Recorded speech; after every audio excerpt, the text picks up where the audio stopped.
નમસ્તે વિદ્યાર્થી મિત્રો, અત્યાર સુધી આપણે તમે જોયું હશે આપણી યુટ્યુબ ચેનલમાં 4.1 થી લઈ અને 4.5 સુધીના આપણે ડિવિઝન એ તૈયાર કરેલા છે. મિત્રો, સ્વાધ્યાય 4 આપણે ચલાવીએ છીએ તેનો મતલબ 4.1 અને 4.5 સુધીનું જે કાર્ય કર્યું છે એનો એ નથી સમજવાનો કે એ સ્વાધ્યાય કર્યા છે, પણ હું આગળ ચેનલમાં તમે જોશો ડિસ્ક્રિપ્શનમાં અમે લખીએ છીએ કે પ્રસ્તાવના છે. એનો મતલબ કે અત્યાર સુધીના સ્વાધ્યાય 4ની કુલ 5 પાર્ટ તમને આપેલા છે, 4.1 થી લઈ અને 4.5 સુધી. તે બધા જ આખા સ્વાધ્યાયની પ્રસ્તાવના આપેલી છે અને તમે વ્યવસ્થિત સમજ્યા હશો એવી આશા રાખું છું. હવેથી નેક્સ્ટ અત્યારે જે આપણે કામ કરવા જઈ રહ્યા છીએ દ્વિઘાત સમીકરણ જે ચેપ્ટર 4 છે એનું સ્વાધ્યાય 4.1. પણ મિત્રો, મારે અત્યારે તમને આ સમજાવવું જરૂરી બની જશે કે આપણે એ જે તમને લિંક આવશે એમાં લખેલું હશે કે સ્વાધ્યાય 4.1. સ્વાધ્યાય 4.1ના પણ અલગ અલગ પાર્ટ થશે. માની લો કે 4.6, 4.7, 4.8 એ સ્વાધ્યાય 4.1ના પાર્ટ તરીકે હોઈ શકે. તો એ રીતે તમારે સમજવાનું રહેશે. તો હવે આપણે સ્વાધ્યાય 4.1 શરૂ કરવા જઈ રહ્યા છીએ. તો સ્વાધ્યાય 4.1, સ્વાધ્યાય 4.2 દરેકમાં તમે જોશો કે બીજા ત્રીજા ક્વેશ્ચન તરીકે ક્યાંય ને ક્યાંય કૂટ પ્રશ્નો આપેલા છે. તો આપણે કૂટ પ્રશ્નો અત્યારે તૈયાર નહીં કરીએ, કારણ કે એને લાસ્ટમાં આપણે કૂટ પ્રશ્નોને અલગ અલગ ડિવિઝનમાં વહેંચી, માની કે ઉંમર વર્ષવાળા છે, અંકોવાળા છે, આવી રીતે ઝડપવાળા છે, ભાવ વધારા ઘટાડાવાળા કૂટ પ્રશ્નો છે, એવી રીતે ડિવિઝન કરી અને છેલ્લે આપણે ભણી લઈશું. એની પહેલાં જે એક્ઝામ્પલ બેઝ છે તો એ બધી વસ્તુઓ શરૂઆતના ફેઝમાં આપણે 4.6 થી લઈને જ્યાં સુધી આપણા લેક્ચર ચાલે ત્યાં સુધીમાં શરૂઆતમાં આપણે એક્ઝામ્પલ પૂર્ણ કરવાના છે. એમાં તમે જોશો ટેક્સ્ટ બુક તમારી પાસે હશે તો એમાં આપણે પેજ નંબર 62 ઉપર સ્વાધ્યાય 4.1 છે. એની અંદર મુખ્ય 2 એક્ઝામ્પલ છે, એક્ઝામ્પલ નંબર 1 અને એક્ઝામ્પલ નંબર 2. એક્ઝામ્પલ નંબર 2 એ કૂટ પ્રશ્ન ટાઈપ છે એટલે આપણે એને હમણાં ડ્રોપ કરી દઈશું. તો અહીંયા આપણે સમજવાની વાત આવશે એક્ઝામ્પલ નંબર 1માં 1 થી લઈ અને 8 જેટલા સબ એક્ઝામ્પલ આવેલા છે અને એનું ટાઇટલ તમે વાંચશો તો ટાઇટલ શું આપેલું છે કે નીચેના સમીકરણો જે આપ્યા છે એ દ્વિઘાત સમીકરણ છે કે નહીં એ ચકાસવાના છે. તો મિત્રો, મેં તમને પ્રસ્તાવનામાં આ વસ્તુ શરૂઆતના ફેઝમાં લઈ દીધી હતી કે દ્વિઘાત સમીકરણ કોને કહેવાય. તો તમને યાદ હશે કે દ્વિઘાત સમીકરણ બનવા માટે મુખ્યત્વે 3 વસ્તુની જરૂર પડે છે અને જો એ 3 વસ્તુનું પાલન થતું હોય તો આપણે માનવાનું અને લખવાનું કે હા, તમે આપેલું સમીકરણ છે એ દ્વિઘાત સમીકરણ છે, નહીંતર તમારે ના પાડી દેવાની. તો દ્વિઘાત સમીકરણ હોવું એ કેવી રીતે ખબર પડે? તો એના માટે આપણે આગળ એક ચર્ચા કરેલી છે. જ્યારે વ્યાપક સ્વરૂપ શીખવાડ્યું હતું ત્યારે મેં તમને કીધું હતું કે એની શરતો આપેલી છે, એને તમારે ધ્યાનમાં લેવી પડે. તો દ્વિઘાત સમીકરણની મુખ્ય 3 શરતો તમને ખ્યાલ હશે. એ 3 શરતમાંથી કોઈ પણ એક પણ શરતનું પાલન ન થતું હોય તો આપણે આરામથી ના પાડી દેવાની છે કે આપેલ સમીકરણ છે એ દ્વિઘાત સમીકરણ નથી. એનો મતલબ કે 3 શરતનું પાલન થવું જરૂરી છે. તો એ કઈ 3 શરતો છે અને ખાસ દરેક એક્ઝામ્પલ વખતે તમારે યાદ રાખવી પડશે કે પહેલી શરત છે આપણી એ નોટ 0, એટલે કે દ્વિઘાત સમીકરણનો x વર્ગનો સહગુણક. દ્વિઘાત સમીકરણનું વ્યાપક સ્વરૂપ શું છે મિત્રો? એ x વર્ગ આ ટાઈપનું છે, એ x વર્ગ પ્લસ bx પ્લસ c બરાબર 0. એમાં આ એ 0 ન હોવો જોઈએ, આ પહેલી શરત છે. બીજી શરત એ છે કે અંદર આવેલા x વર્ગનો સહગુણક કે x નો સહગુણક કે અચળ એટલે કે આ એ બી અને સી એ ત્રણેયના મૂલ્ય આર ગણમાંથી આવવા જોઈએ. આર ગણ એટલે રિયલ સેટ, એની પણ આપણે ચર્ચા કરી દીધી છે. આ બીજી શરત છે કે આર ગણના જ મૂલ્ય હોવા જોઈએ. એનો મતલબ રૂટવાળી સંખ્યા ચાલે છે, પોઈન્ટવાળી ચાલે છે, અપૂર્ણાંક ચાલે છે. આ બધી સંખ્યાઓ આર ગણમાંથી આવે છે, એ બધી ચાલે છે. તો બીજી શરત આ છે. અને મિત્રો ત્રીજી શરત એ છે કે જે પણ તમને સમીકરણ આપ્યું છે એમાં એક્સની ઘાતાંક મહત્તમ 2 હોવી જોઈએ. તો આ મુખ્ય 3 શરતો છે. A not 0, ABC belongs to R, અને ત્રીજી શરત છે એક્સની મહત્તમ ઘાતાંક 2 હોવી જોઈએ. 1 પણ નહીં, 3 પણ નહીં.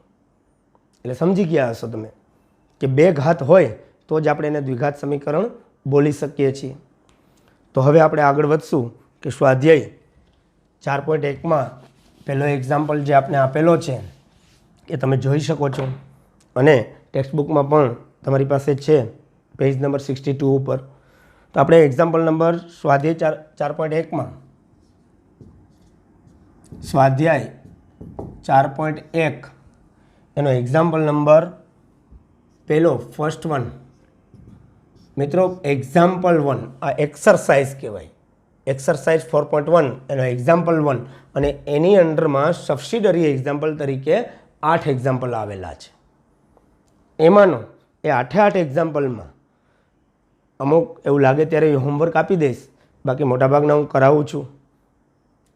એક સરખું લાગશે ત્યારે એ એક્ઝામ્પલ તમારે હોમવર્કમાં ગણવાનો થશે. તો આપણે એમાંનો પહેલો એક્ઝામ્પલ ઉઠાવી લઈએ. એટલે એક્ઝામ્પલ નંબર 1નો ફર્સ્ટ એક્ઝામ્પલ, સબસિડરી એક્ઝામ્પલ. રકમ શું આપી છે અને પહેલાં હેડિંગ વાંચો. નીચે આપેલ સમીકરણો દ્વિઘાત સમીકરણો છે કે નહીં તે ચકાસો. તો એના માટેનું પહેલું પ્રોબ્લેમ એટલે કે એને હેડિંગ આપ્યું છે, એટલે એક્ઝામ્પલ આપ્યો છે એ આ ટાઈપનો છે કે આપણે અહીંયા લખી નાખીએ કે અહીંયા આપણે સમીકરણ આ ટાઈપનું આપ્યું છે, ડિફાઇન કરીને નથી આપ્યું, એટલે કે સોલ્વ કરીને નથી આપ્યું. x+1² બરાબર 2 કૌંસમાં x-3 આ ટાઈપની રકમ છે. જોશો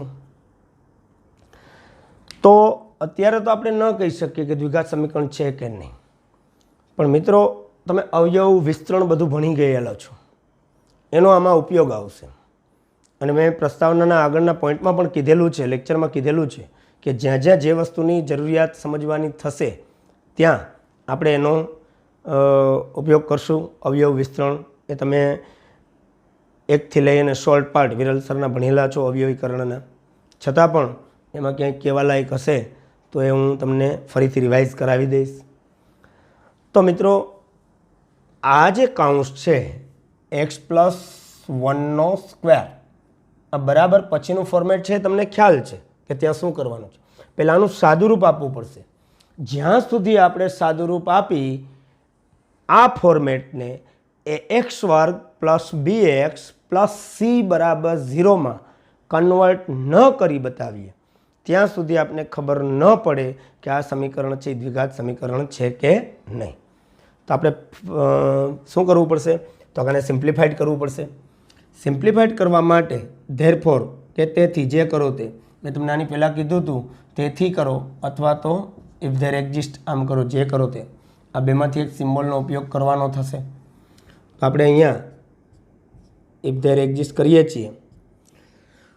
તો મિત્રો તમને ખ્યાલ છે a + b કૌંસ ઉપર વર્ગ. ફરીથી આપણે લઈ લઈએ શું છે. જો a + b કૌંસ ઉપર વર્ગ. તો આનું શું કરો છો તમે? તો કે પહેલા પદનો વર્ગ, મધ્યમ પદની નિશાની, બંને પદોનો ગુણાકાર અને 2 વડે ગુણાયેલું મધ્યમ પદ.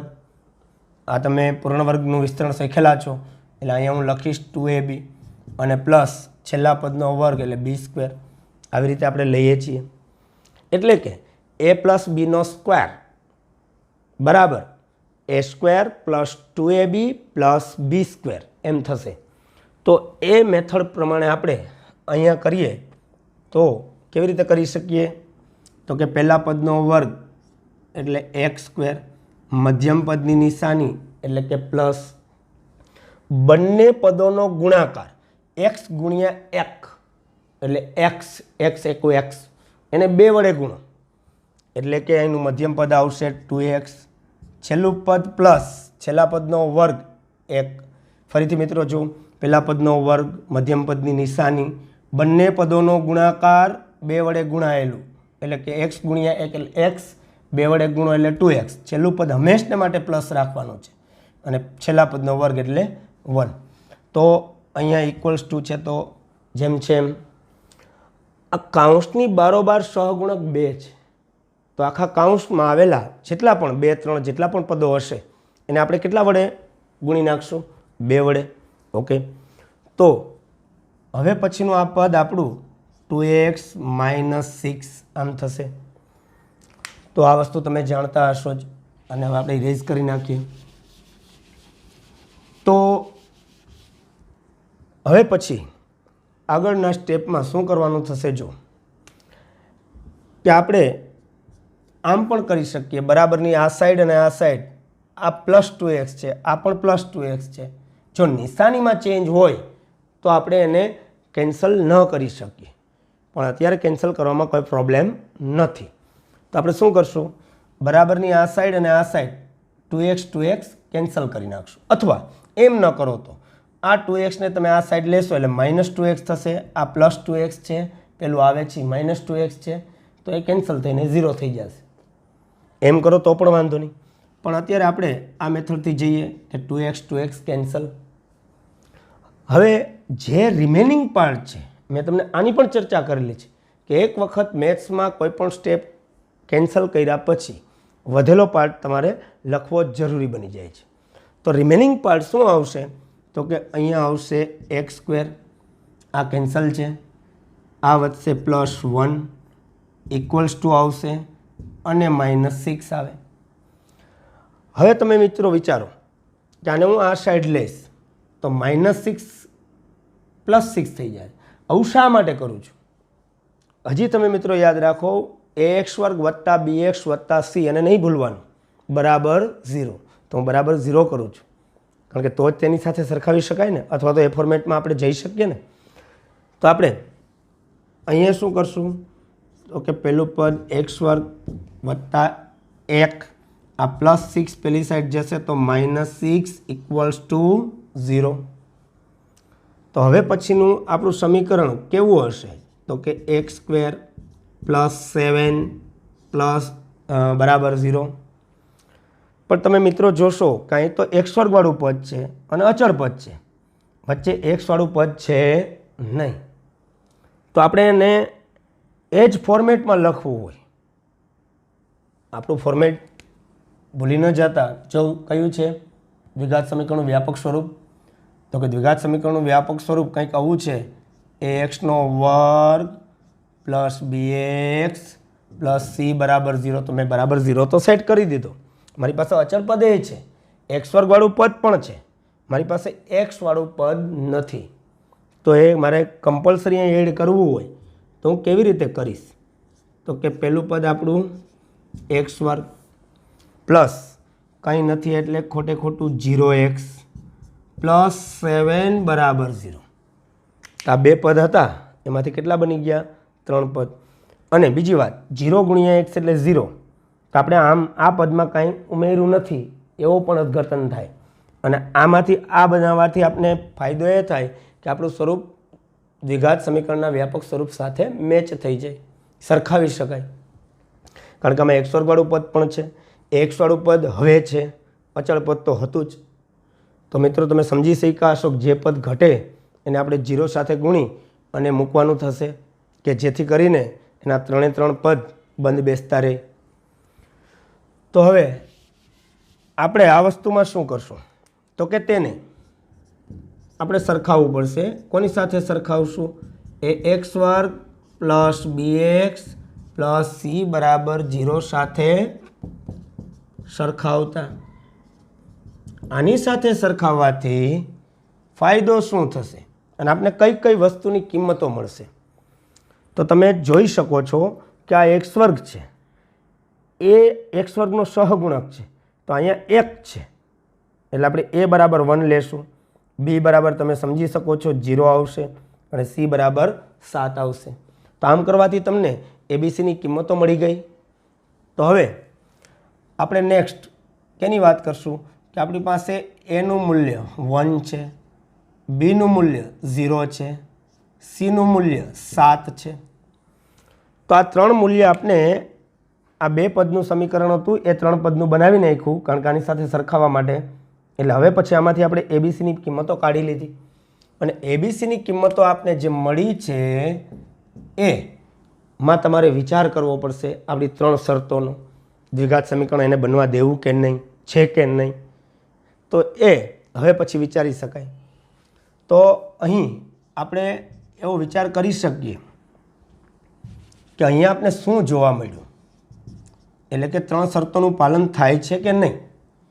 તો અહીંયા આપણે પહેલી શરતની વાત કરીએ તો આપણો A1 છે એ 0 નથી, એનું મૂલ્ય 0 નથી. બીનું છે હા, પણ આપણે બીથી કંઈ ફરક નથી પડતો. આપણે કામ કોનું છે એ, આપણી શરત શું છે 3, એ 0 ન હોવું જોઈએ, એબીસી બિલોંગ્સ ટુ R હોવું જોઈએ અને ત્રીજી વસ્તુ x વર્ગનો સહગુણક એક્સની મહત્તમ ઘાતાંક 2 હોવી જોઈએ. આપણી 3 મુખ્ય શરતો છે. તેમાંની પહેલી શરત આપણે કહેશું કે A1 છે એટલે કે એ 0 નથી, આ પહેલી શરત. બીજી શરત આપણી એબીસીની કિંમતો R ગણમાંથી આવતી હોવી જોઈએ, એટલે કે રિયલ સેટમાંથી આવતી હોવી જોઈએ, વાસ્તવિક સંખ્યા ગણમાંથી.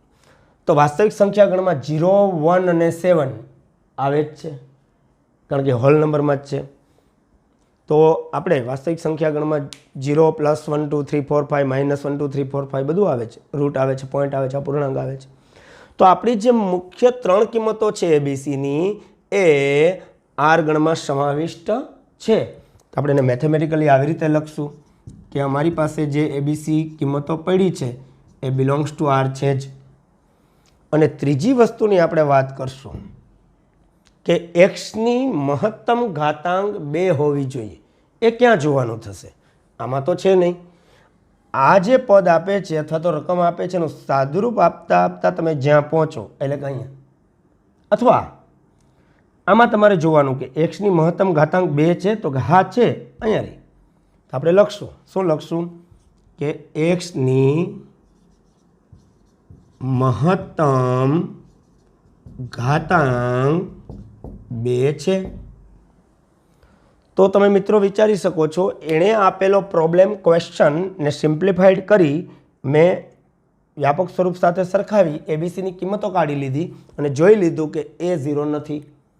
બીજું એબીસીની ત્રણેયની કિંમતો R ગણમાં છે, એક્સની મહત્તમ ઘાતાંક 2 પણ છે. તો આ ત્રણેય શરતોનું અહીંયા આપણે પાલન થતું જોવા મળે છે. તો આ ત્રણેય શરતોને આધારે આપણે એ પોઈન્ટ ઉપર પહોંચ્યા કે આપેલું સમીકરણ છે દ્વિઘાત સમીકરણ છે. તો આપણે હવે અહીંયા લખવું ઘટશે. શું લખશું કે આથી આપેલ સમીકરણ એ દ્વિઘાત સમીકરણ છે. દ્વિઘાત સમીકરણ છે, આમાં જવાબ આપવો પડશે. તો આ જ રીતે આપણે આગળના બીજા પ્રોબ્લેમ સોલ્વ કરવાના થશે. હવે તમે આ જો સમજી લીધેલું હોય ફરીથી એકવાર નજર દોડાવી લેજો. ફેરબુકમાં ફર્સ્ટ ક્લાસ વ્યવસ્થિત લખી નાખજો કમ્પ્લીટ. અને હવે નેક્સ્ટ એક્ઝામ્પલ આના પછીનો એક્ઝામ્પલ નંબર 1ની અંદર તમને ખ્યાલ છે 8 એક્ઝામ્પલ છે, એમાંનો સેકન્ડ એક્ઝામ્પલ આપણે લઈ લઈએ. તો સેકન્ડ એક્ઝામ્પલની જે રકમ છે એ કંઈક આ પ્રકારની છે કે જેમાં સાદુરૂપ તો દરેકમાં તમારે આપવું ઘટશે. તમારી સૂઝબૂઝ અને બુદ્ધિમતાને અથવા તો આગળ તમે ભણેલા છો એ બધી વસ્તુને ધ્યાનમાં રાખીને આપણે સાદુરૂપ આપવાનું રહેશે. તો બીજી આપણો પ્રયાસ છે એ બીજું એક્ઝામ્પલ સબસિડરી એક્ઝામ્પલ આ છે કે અહીંયા આપણે રકમ આપી છે એક્સનો સ્ક્વેર -2x બરાબર -2 કૌંસમાં 3 - x આ પ્રકારનો અત્યારે પ્રોબ્લેમ છે. તો તમે સમજી શકો છો આગળના ક્વેશ્ચનમાં કૌંસ ઉપર વર્ગ હતો, અત્યારે એવું કોઈ ફોર્મેટ આપણે જોવા મળતું નથી. તો કૌંસ ઉપર વર્ગ હતું તો આપણે પૂર્ણ વર્ગ પદાવલીનું વિસ્તરણ શીખેલા છીએ અને એ પણ વસ્તુનો ઉપયોગ કરેલો છે અને એ એક્ઝામ્પલમાં એની રિક્વાયરમેન્ટ હતી તો આપણે એ વસ્તુ ત્યાં એપ્લાય કરી છે. હવે આ એક્ઝામ્પલમાં આપણે એવી કોઈ રિક્વાયરમેન્ટ છે નહીં તો આપણે આના પછીનું સ્ટેપ શું વિચારી શકીએ તો કે આ બધું ફોર્મેટ બરાબર છે એટલે કે એક્સનો વર્ગ જેમ છે એમ 2x પણ જેમ છે એમ. તો તમે કહેશો સર આ કૌંસને આપણે કેટલા વડે ગુણવાના થશે? -2 વડે. જોજો +2 હોય તો પ્રોબ્લેમ થતો નથી, માઇનસ હોય એટલે કૌંસમાં અંદરની નિશાની બદલે છે. એ વસ્તુ મિત્રો ખાસ ધ્યાન રાખજો, અહીંયા ભૂલ થશે તમારી. તો આપણે -2 વડે આને ગુણશું તો -2 3ને ગુણે તો -6, પછી માઇનસ માઇનસ પ્લસ, અહીંયા ભૂલ ન થઈ જોજો ખાસ, માઇનસ માઇનસ પ્લસ 2 × x એટલે 2x. તો આગળના એક્ઝામ્પલમાં તમે કહેશો સર બરાબરની આ સાઈડ 2x કેન્સલ કરી નાખ્યું હતું, અહીંયા પણ કરી નાખો. ના, અહીંયા આપણે કરી શકશું નહીં. એના માટે આપણે શું કરવું પડશે તો કે બરાબરની આ સાઈડનો જે 2x છે એ પ્લસ છે અને બરાબરની આ સાઈડનો 2x છે એ માઇનસ છે. એટલે -2x + 2x કેન્સલ કરી શકાય નહીં. તો કાં તો આને આ બાજુ ટ્રાન્સફર કરી શકાય. ઓકે, તો આપણે એ જ વસ્તુ કરશું, જે સાઈડ x² હોય એ જ બાજુ બધા પદોને સામેલ કરશું. પછી ભલે લેફ્ટ સાઈડ x² હોય તો એ સાઈડ, રાઈટ સાઈડ x² હોય તો એ સાઈડ. આપણો x² જે બાજુ હશે એ જ બાજુ બધા પદોને ટ્રાન્સફર કરશું, જેથી કરીને બરાબર 0 કરી અને આપણે વ્યાપક સ્વરૂપ સાથે સરખાવવામાં સહેલાઈ પડી જાય. હવે આપણે આમાં આગળ વધીએ તો આપણો x² આ ડાબી સાઈડ છે, મારી સાઈડ ડાબી સાઈડ એટલે લેફ્ટ સાઈડ છે. તો રાઈટ સાઈડના બધા પદોને આપણે ટ્રાન્સફર કરશું નિશાની ચેન્જ કરીને. તો x² જેમ છે એમ, -2x જેમ છે એમ, -6 આ બાજુ આવશે તો +6 થશે અને +2x આ બાજુ ટ્રાન્સફર થાય એટલે -2x = 0. તો તમે જોયું હશે કે આ કેન્સલ થવાને બદલે -2x નિશાની સમાન છે તો આ -4x થશે. આ પણ વસ્તુ મિત્રો તમને સમજાવી દીધેલી છે. શશપો યાદ કરજો અથવા આગળનો લેક્ચર જોઈ લેજો. શશપો એટલે સરખી નિશાનીવાળા પદોનો સરવાળો કરવો અને પોતાની નિશાની લગાવવી. આવો એક નિયમ બનાવી લેવો યાદ રાખવા માટે. પો સરખી નિશાનીવાળા પદો હોય તો સરવાળો થવો જોઈએ અને પોતાની નિશાની લઈ લેવી. હા, તો એ જ આપણે મેથડ વાપરશું. તો હવે પછીનું પદ આપણું શું રહેશે? x² -2x એટલે સરવાળો થાય અને પોતાની નિશાની જ રહેશે જે માઇનસ છે જ, -4x અને +6 = 0. તો તમે જોયું હશે કે આપણે જે આપેલી રકમ છે એનું સાદુરૂપ આપણી મગજથી અનુકૂળતાથી આપણે જે સમજ્યા છે એ પ્રમાણે લેતા આપણે અહીંયા એક ફોર્મેટમાં પહોંચી ગયા અને આ ફોર્મેટ આપણું દ્વિઘાત સમીકરણના વ્યાપક સ્વરૂપ જેવું જ છે કે જેમાં x² પણ છે, x પણ છે અને અચળ છે અને બરાબર 0 પણ છે. તો આપણે સરખાવી દઈશું. તો આપણે આને શું કરશું? તેને ax² + bx + c = 0 સાથે સરખાવતા આની સાથે આપણે સરખાવશું એટલે ફરીથી આપણે ABCના મૂલ્ય મળી જશે જે આગળના એક્ઝામ્પલમાં આપણે કરેલા છે એ પ્રમાણે. તો એનું મૂલ્ય, બીનું મૂલ્ય અને સીનું મૂલ્ય કેવી રીતે મેળવશું? હવે તમને આઈડિયા આવી જશે. x² અહીંયા છે, એ છે તો અહીંયા 1 છે એટલે એનું મૂલ્ય 1. અહીંયા જોજો મિત્રો ખાસ, x છે, બી અહીંયા +b છે, અહીંયા -4 છે, એનો મતલબ બીનું મૂલ્ય કેટલું થશે? -4.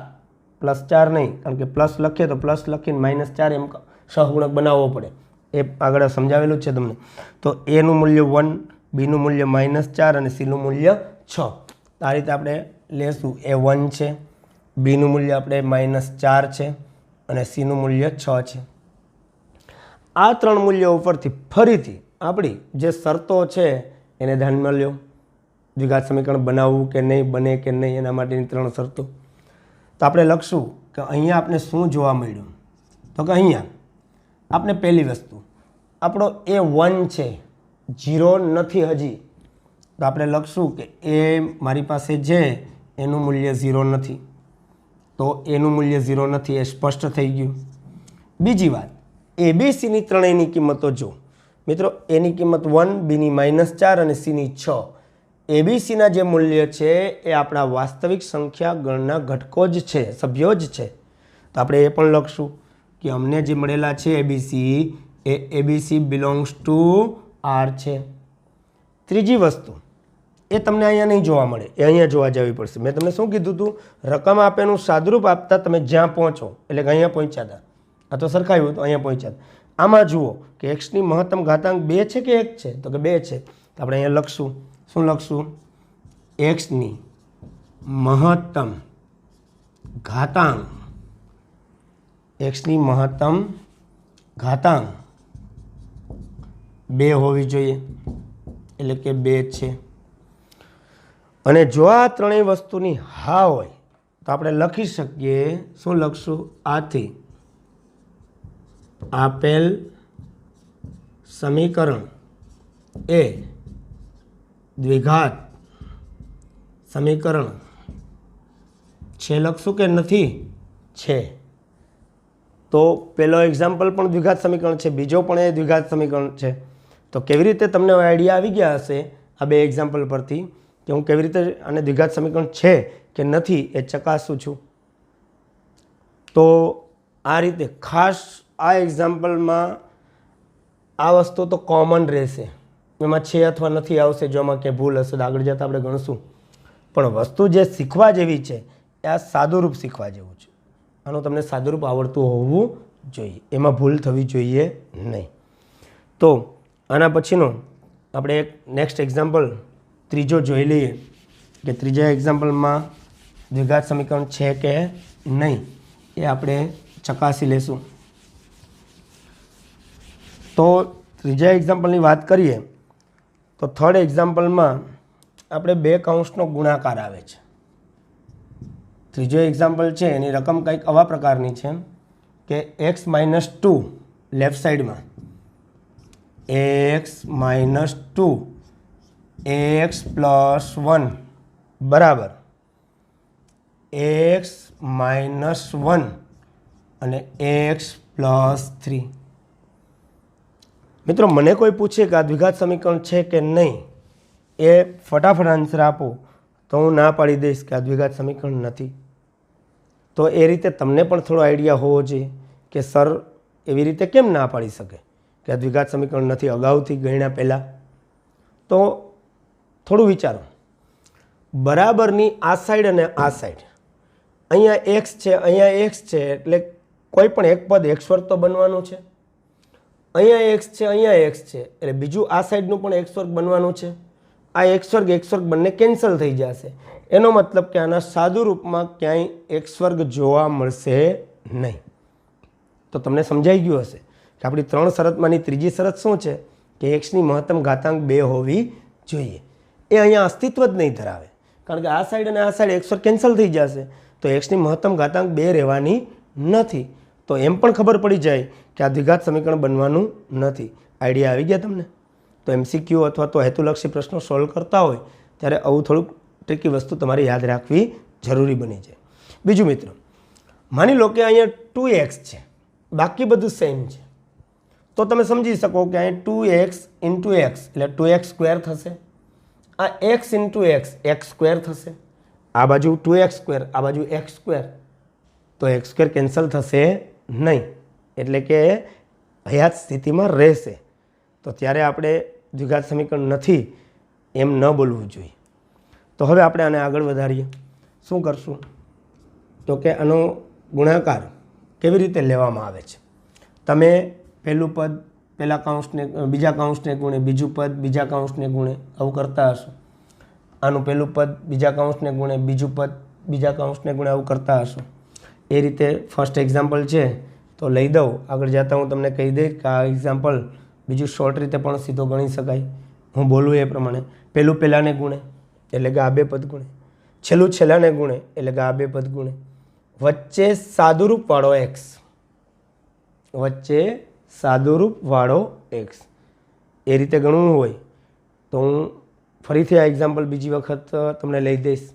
પણ અત્યારે આપણે આ રીતે જોઈએ કે પહેલું પદ પહેલાં પદને ગુણે તો પેલો એક્સ છે એ એક્સને ગુણે તો એક્સ સ્ક્વેર થશે, એક્સ છે એ +1ને ગુણે તો +x થશે, -2xને ગુણે તો -2x થશે, પ્લસ માઇનસ માઇનસ અને 2 એકુ 2 આ રીતે.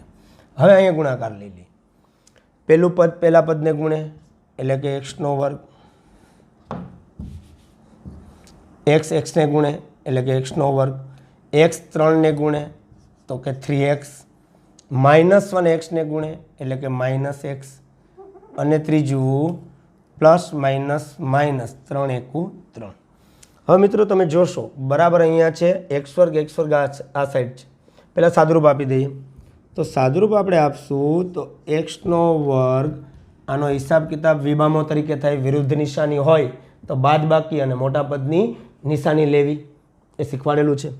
તો -2x અને +x એટલે આનો આન્સર કેટલો આવશે -x, કારણ કે વિરુદ્ધ નિશાની હોય તો બાદબાકી 2xમાંથી x જાય તો x અને આ બંનેમાં મોટું પદ 2x છે એટલે એની નિશાની માઇનસ અને -2 બરાબર આ સાઈડ જો, આ સાઈડ હિસાબ પણ વિબામો તરીકે થશે કારણ કે એક +3x છે અને બીજો -x છે. આ +3x છે અને આ -x છે, વિરુદ્ધ નિશાની છે. અને જ્યાં જ્યાં વિરુદ્ધ નિશાની આવે ત્યાં આપણે બાદબાકી કરી લેશું અને મોટા પદની નિશાની મૂકી દેશું. એટલે કે વિરુદ્ધ નિશાની હોય તો બાદબાકી પદોની કરવી અને મોટા પદની નિશાની મૂકી દેવી.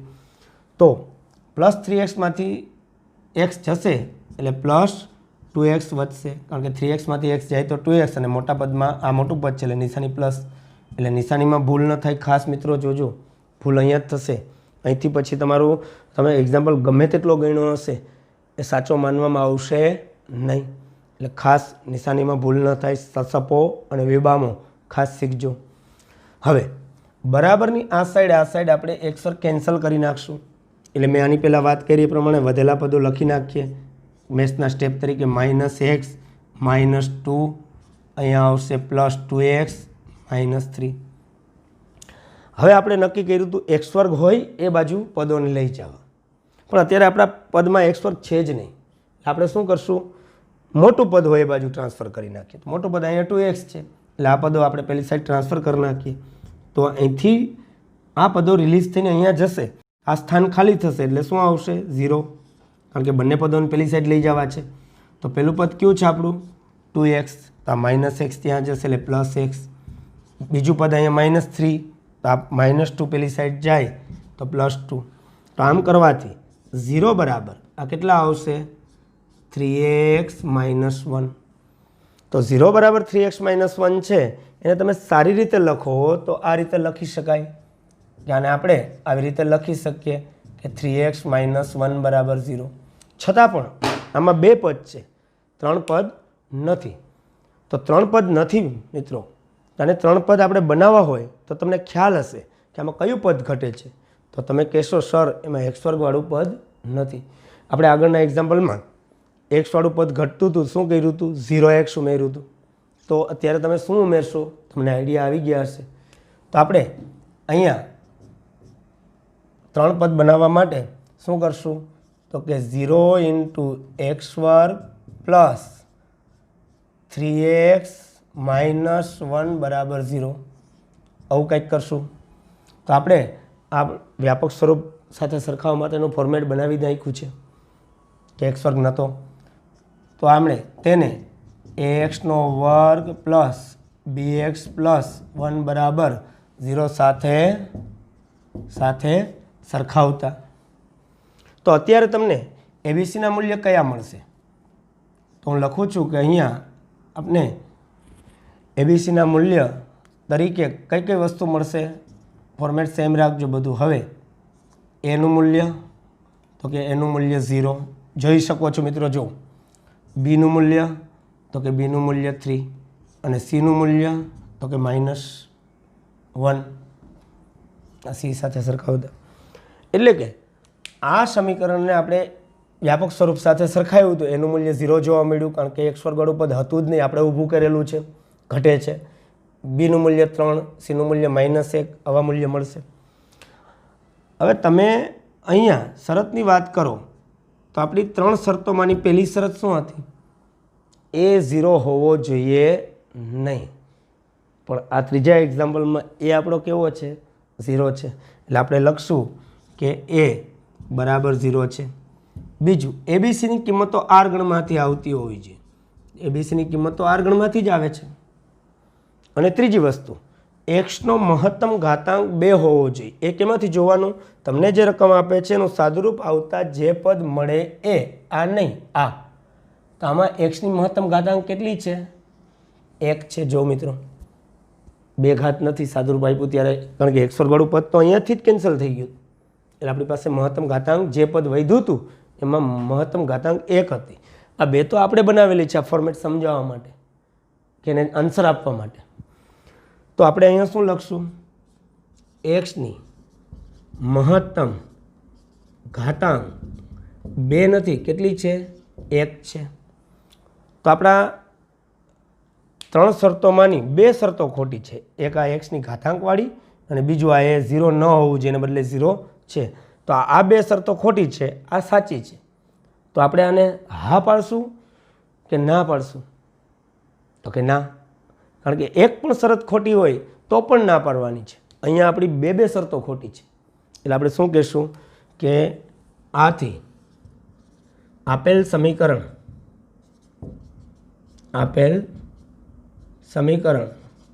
એ દ્વિઘાત સમીકરણ નથી, ના પાડશું કે અમને જે તમે સમીકરણ આપ્યું છે એ દ્વિઘાત સમીકરણ નથી. એટલે કે આ રીતે આખો ક્વેશ્ચન પૂછાય તો આટલો લખવો પડે. અને MCQ પૂછાય તો મિત્રો મેં તમને પહેલાં જ વાત કરી દીધી હતી કે આ એક્સનો ગુણાકાર એટલે x², આ એક્સનો ગુણાકાર એટલે ફરીથી x², અને વચ્ચે બરાબરની સાઇન, એટલે આ બંને x² કેન્સલ થઈ જાય. એટલે x²નું અસ્તિત્વમાં છે જ નહીં, અને x² જો ન હોય તેને દ્વિઘાત સમીકરણ કહી શકાય નહીં. આ શોર્ટ આન્સર આપણે જો MCQ હેતુલક્ષીમાં ઉપયોગમાં લેવું હોય તો, અને 2-3 માર્કના એક્ઝામ્પલ તરીકે ગણતરીમાં લેવું હોય તો તમારી સામે છે. આમાં કોઈ પણ વસ્તુ તમને ન સમજાય તો થોડીક રિવાઇન્ડ કરી લેજો. ફરીથી આપણે આવતા લેક્ચરમાં મળશું ત્યારે બીજા એક્ઝામ્પલ જે બાકી રહી જાય છે એના સાદુરૂપની અથવા તો દ્વિઘાત સમીકરણ છે કે નહીં ચર્ચા કરશું. અહીં સુધી આપણે લેક્ચર રાખશું. અસ્તુ.